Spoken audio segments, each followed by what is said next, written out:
It's time for the Green Wave Coaches Show, broadcasting each week from Prince Street Pizza and Pub in Gallatin, Tennessee. The Green Wave Coaches Show is brought to you by Tennessee Ace Hardware, Gallatin's local hometown hardware store, serving Gallatin and Sumner County for the past 50 years. Stop by and let Jimmy and his staff take care of all your hardware needs. Bank Tennessee, the bank for the Green Wave. Delta Dental of Tennessee. Visit deltadentaltn.com. Double Dogs, Sumner County's favorite sports bar, and the Ingram Law Firm, a local law firm that you can count on. Let our legal family help you and your family in your time of need. Now, let's get to the show and join our host, Blaine Kellar.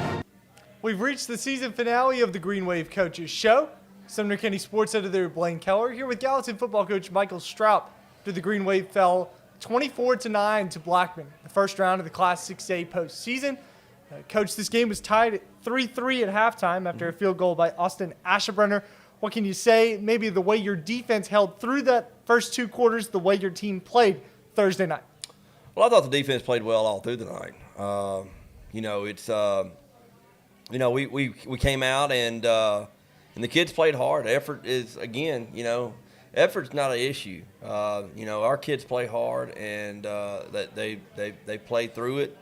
And, right before halftime, we had an opportunity to get a field goal, and Austin kicks one through the uprights. Probably would have been good from 60. Wow. He punched that thing through. And in the second half, we just couldn't push the ball down the field offensively. We struggled there. They're really good up front, we could not run the ball effectively on offense. So, you have to throw the football. But defensively, man, I'm so proud of our guys and the effort they showed and the coaches on that side of the ball, the plan they put together. I was proud of the defense. Our show is brought to you by Tennessee Ace Hardware, Bank Tennessee, Delta Dental, Double Dogs, and the Ingram Law Firm. We're broadcasting for the final time this season from Prince Street Pizza and Pub in downtown Gallatin. Coach, you complimented a little bit of Blackman's defense there for a second. How does that front compare to other opponents that you faced this season, considering you had a season low in points? I think it's similar. I made this comment after the game to some reporter. I don't know who he was, but there's four teams on our schedule that are probably pretty happy Nine's not on the field because he probably makes a difference in that game. Friday night, they were overly aggressive in the secondary, even though Ani had 9 catches for I don't know how many yards, but 100 plus, yeah. So but not being able to push the ball down the field and things like that kind of put you handcuffs. And Riley played as well as Riley could play. He was 18 of 33. And did a fine job. And, one thing me and Riley talked about the whole week was, hey, just put us in good situations and don't lose the game. Right? And all that means in coach talk and quarterback talk is don't turn the ball over. And Riley didn't turn the ball over. He did the best he could, came out on fire the first half, and I think he was probably 11 of 15 the first half. We come out the second half and we kind of, we get off script a little bit, off schedule, I would say, offensively. But I think Blackman probably is similar to other teams we played that have a dominant defensive tackle up front. I don't think collectively they're probably as good as maybe Beach or Green Hill up front. They got a great 3 technique that is a force to be reckoned with, and they've got a defensive end over there that you have to pay attention to as well. Talking a little bit about Riley, the third starting quarterback for you this season after Jackson's midseason injury. I do want to get on that comment that you spoke there post-game in a second. Then, of course, Keyshawn Barksdale unavailable for the playoff game against Blackman. I don't know if you think about this at all, but Riley didn't have to go out there and what does it kind of say about his character maybe after he didn't get the starting job, through midway through the season to come out and still perform the way he did in the playoffs and prepare the way he did. Yeah, I think Riley is a kid that every coach wants on his team. And Riley has fought to get on the field in different positions. But, he's played some free safety for us defensively throughout the past 2 years. Played receiver for us a little bit, his sophomore year. But Riley is a Green Wave through and through, man. And he's a great kid. He's fun to be around. He competes, and he gives everything he's got. And when his numbers call, he's ready to go. So, and did a great job getting KB ready when KB got the nod, and he supported KB and helped KB out. And, again, he's those type kids every coach wants on their team. As you said post-game, I think the quote was, people didn't want to see number 9, Jackson Stroup, in this game because it could have had a different outcome. Aside from what Riley was able to do, because he made the most of a situation that, was the third string going into a playoff game, difficult circumstance. How winnable would that game have been in your mind if Jackson is the starting quarterback? I think we put ourselves in a really good situation with a lot of games that we played throughout the year. And it's, it all boils down to, knowing the position and being able to do some things that, you can't do with maybe KB or Riley. Jack sees things at a slower pace than those two guys do. And plus, he can push the ball down the field with high accuracy as well. And it's just one of those things where, I thought that, going throughout the year, we go back to Beach and you go back to, the game before that was, Lebanon, or after that was Lebanon, where, you push the ball down the field and they can stack the box and do things like that, and they play over aggressively in the secondary. Now you kind of loosen that box up a little bit, and you got a quarterback down there that can push it down the field and make you play honest ball. Matter of fact, one of the coaches at Lebanon made the comment to one of our coaches that, with 12 and number 1 and 5 on the field, they're good football players. 15's a good football player, but with number 9 on the field, they're great high school football players. And so that's kind of what, a guy like that does for you. And when you lose him, that's one of the things but man, we finished the year, better than I thought we would after the fact, and the kids played hard and they rallied around each other. I'm so proud of these kids, the way they bonded even after that injury with everyone.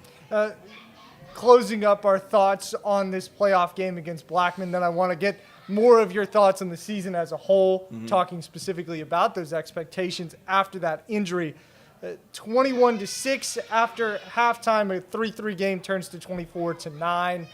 Blackman scored 21 straight points. Was the biggest issue not being able to move the ball down the field? Is that kind of what you've seen looking back on it, or what else kind of factored into that? Well, I think you kind of, it's a morale thing, and everybody goes through it. I think the people that sit in the bleachers see it. If you can muster it up a drive or two and get some points on the board and kind of keep a little sense of doubt in other team, then if you score, you come out and you score.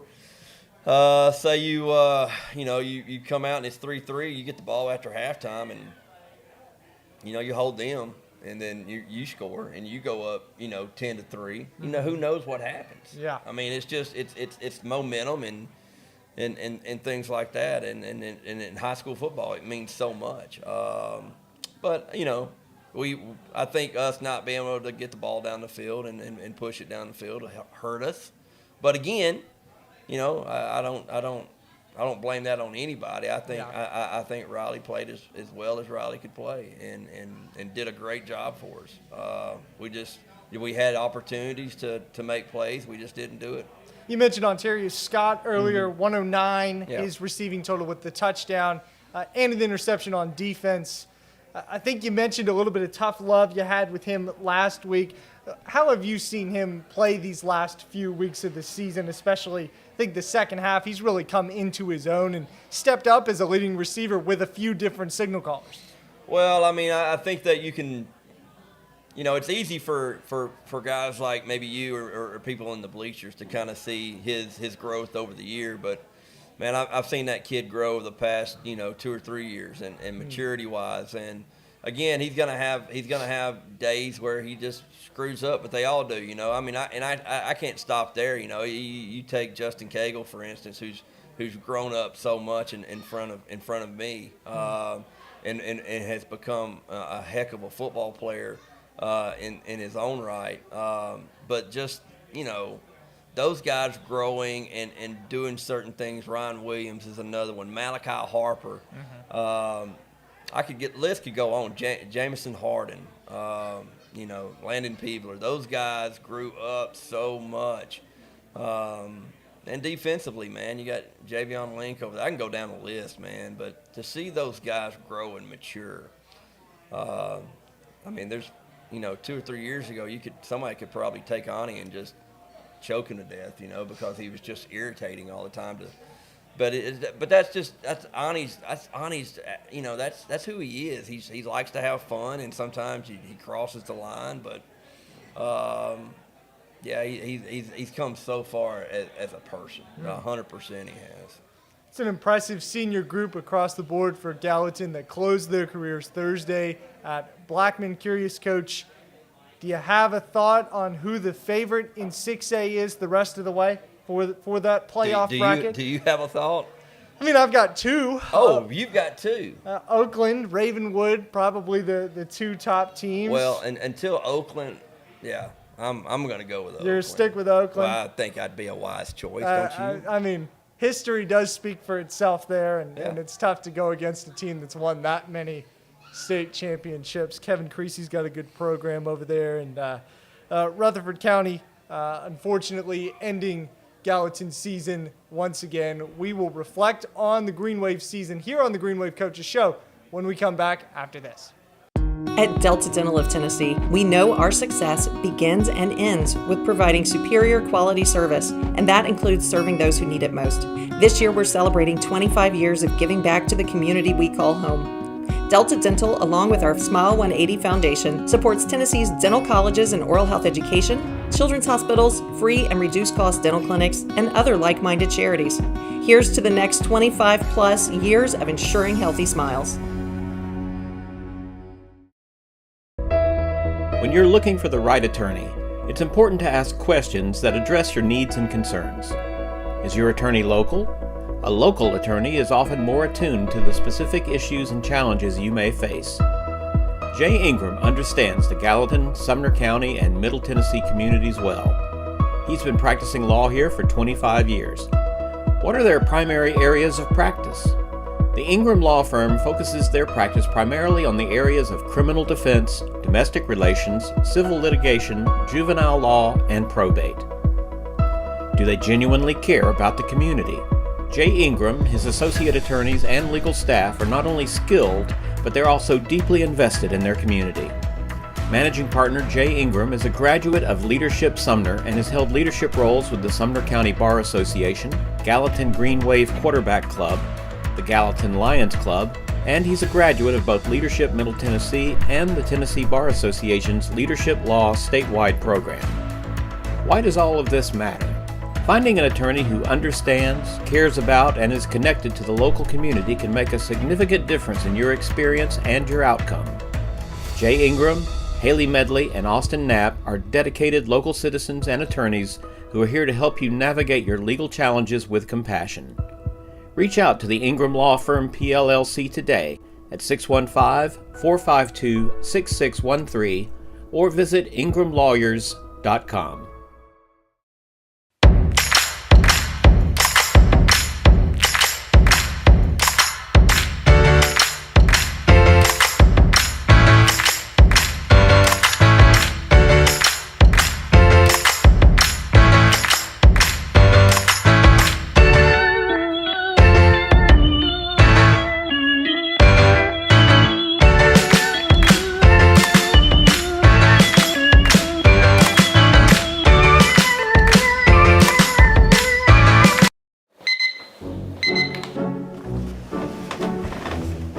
going fishing till that grass is cut.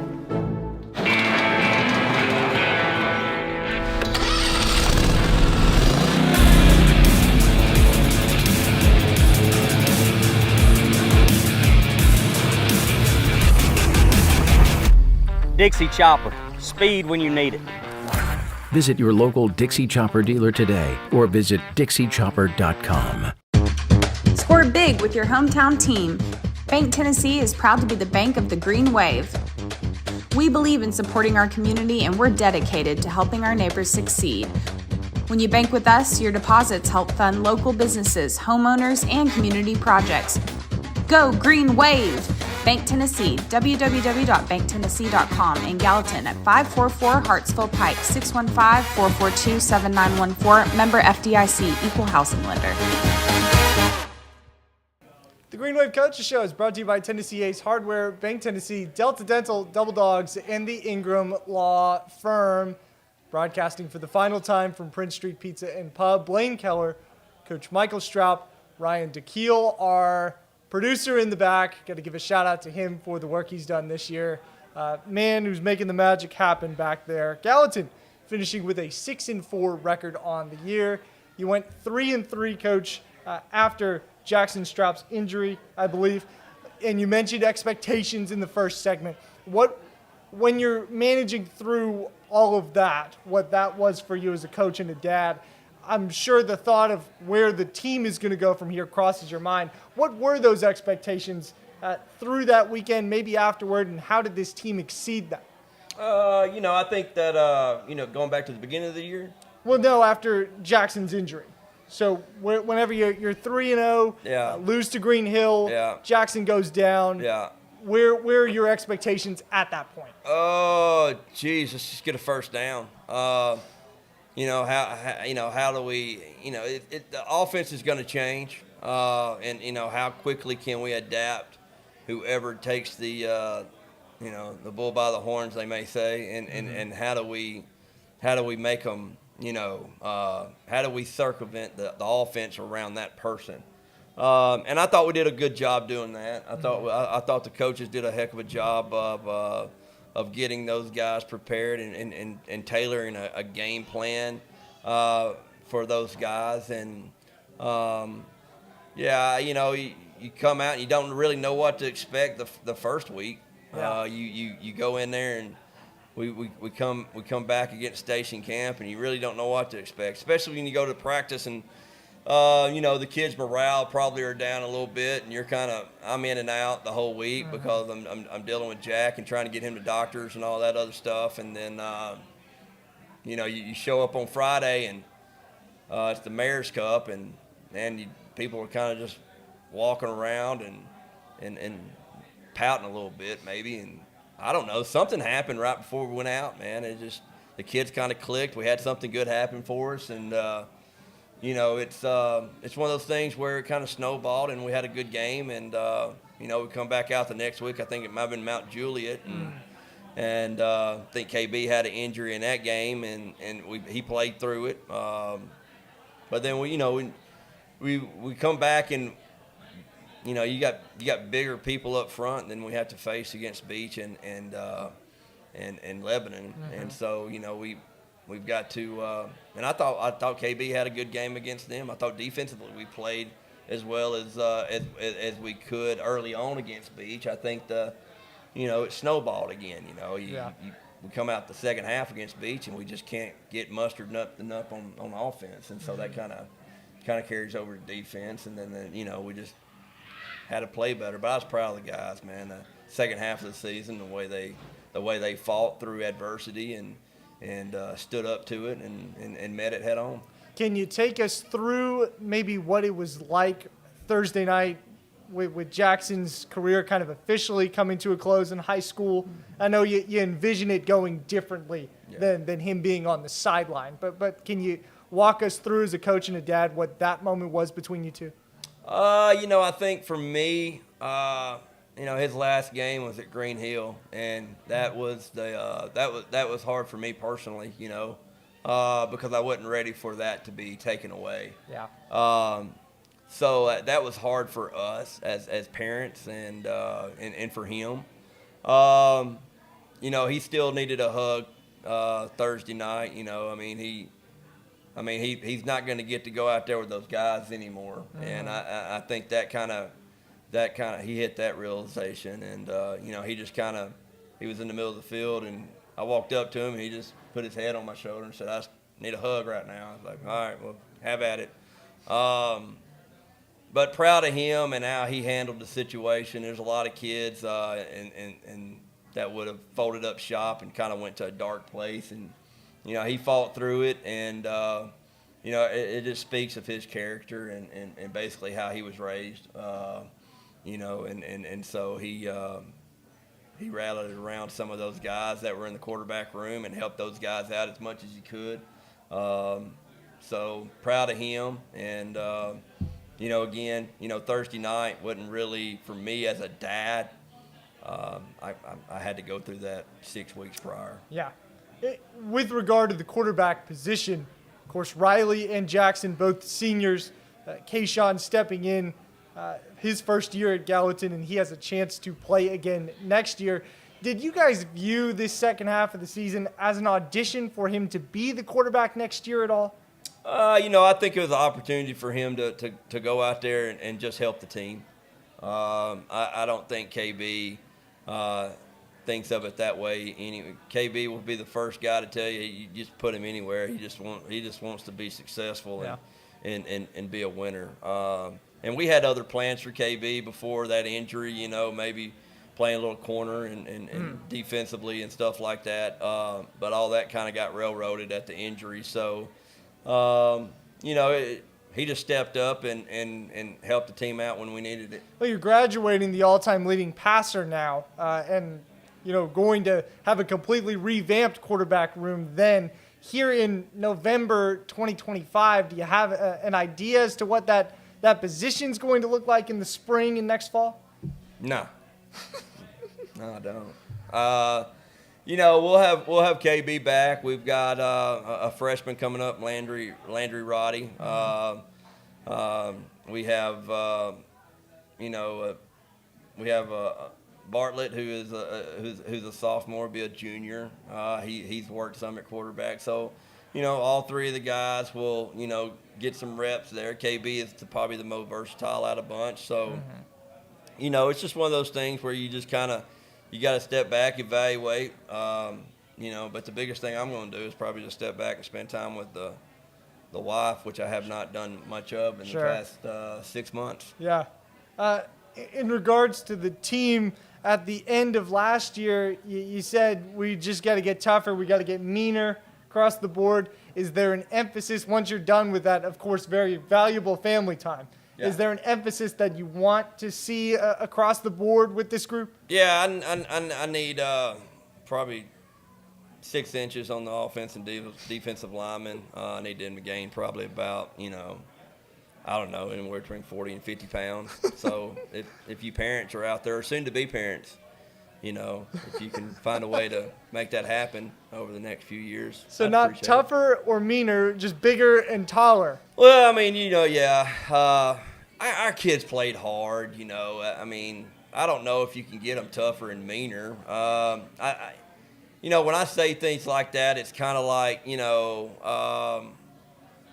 play through the whistle, and, you take, for instance, there may be some acts that take place on the field, and our kids do a great job. Let me say this. Our kids do a great job of showing self-discipline in front of, things that, maybe Gallatin gets accused of. We've got great kids. We don't trash talk. There's gamesmanship out there, but as far as bringing attention to ourselves as kids, we don't have kids that do that. So I was proud of those kids, the way they do that. So when I say things like that, when I say get tougher, it's kind of like mentally tougher, right? Not physically tougher. I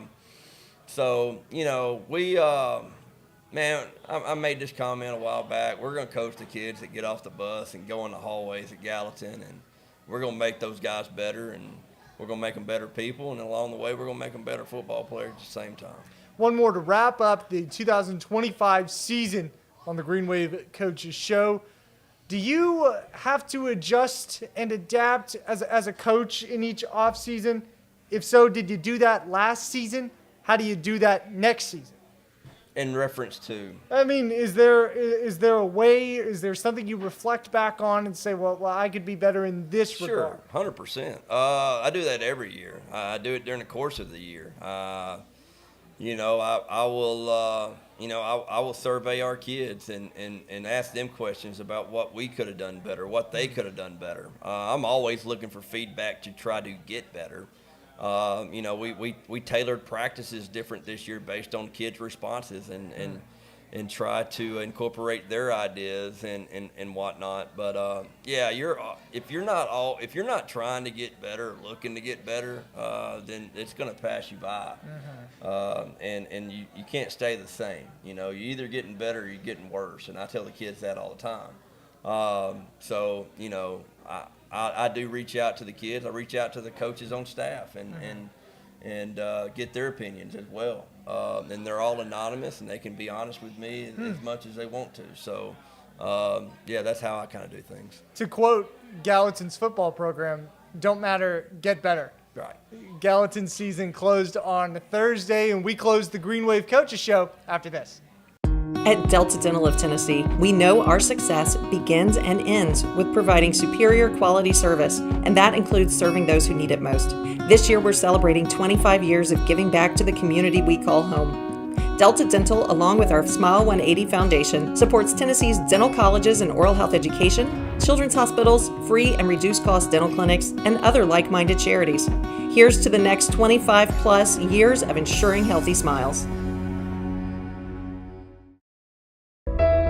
When you're looking for the right attorney, it's important to ask questions that address your needs and concerns. Is your attorney local? A local attorney is often more attuned to the specific issues and challenges you may face. Jay Ingram understands the Gallatin, Sumner County, and Middle Tennessee communities well. He's been practicing law here for 25 years. What are their primary areas of practice?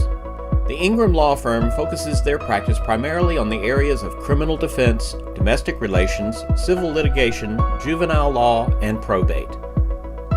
Do they genuinely care about the community? Jay Ingram, his associate attorneys, and legal staff are not only skilled, but they're also deeply invested in their community. Managing partner Jay Ingram is a graduate of Leadership Sumner and has held leadership roles with the Sumner County Bar Association, Gallatin Green Wave Quarterback Club, the Gallatin Lions Club, and he's a graduate of both Leadership Middle Tennessee and the Tennessee Bar Association's Leadership Law statewide program. Why does all of this matter? Finding an attorney who understands, cares about, and is connected to the local community can make a significant difference in your experience and your outcome. Jay Ingram, Haley Medley, and Austin Knapp are dedicated local citizens and attorneys who are here to help you navigate your legal challenges with compassion. Reach out to the Ingram Law Firm PLLC today at 615-452-6613 or visit ingramlawyers.com.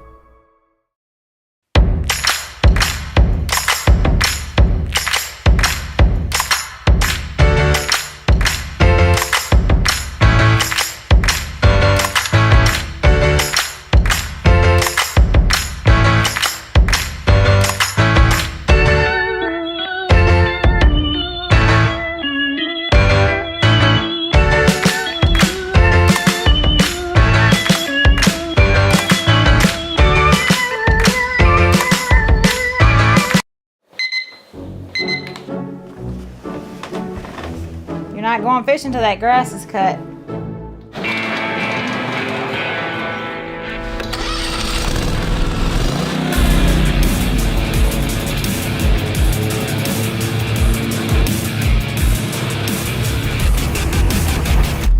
Dixie Chopper. Speed when you need it. Visit your local Dixie Chopper dealer today or visit DixieChopper.com. Score big with your hometown team. Bank Tennessee is proud to be the bank of the Green Wave. We believe in supporting our community and we're dedicated to helping our neighbors succeed. When you bank with us, your deposits help fund local businesses, homeowners, and community projects. Go Green Wave! Bank Tennessee, www.banktennessee.com. In Gallatin at 544 Hartsville Pike, 615-442-7914. Member FDIC, Equal Housing Lender. Not so much a fun question to close out this season of the Green Wave Coaches Show, but a big thank you to the folks at Prince Street Pizza and Pub for allowing us to host our show here every week through the fall. Really grateful for them. And in case you want to call back to our first episode, hope we get a good shot of that. I present you the Green Wave Pizza, bell peppers, and bell peppers and banana peppers. This is my dinner. So please enjoy the next minute of a slice of pizza. Coach, feel free to grab a slice of all pizza. right. I know you're a meat lover's guy. Indigestion, But- here it comes. Like it. Cheers. Congrats on a great season. Boom, thanks. Thanks for joining us on the Green Wave Coaches Show, and we will see you back here next fall.